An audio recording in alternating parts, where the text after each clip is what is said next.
the biryani man. Biryani chicken, mainit po.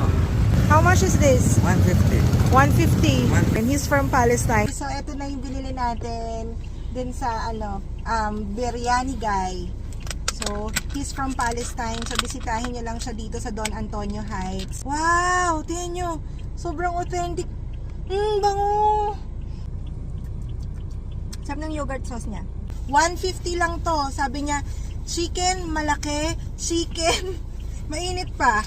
Tatikman natin. Ito yung basmati rice talaga yung gamit niya. Tapos merong star anise. Naamoy mo talaga. Ano bang tawag dito sa nuts na to? Cardamom. Ang sarap. Sarap. Meron talaga siyang mga nuts, may raisins, kumpleto. Nalalasahan ko yung cardamom. Ang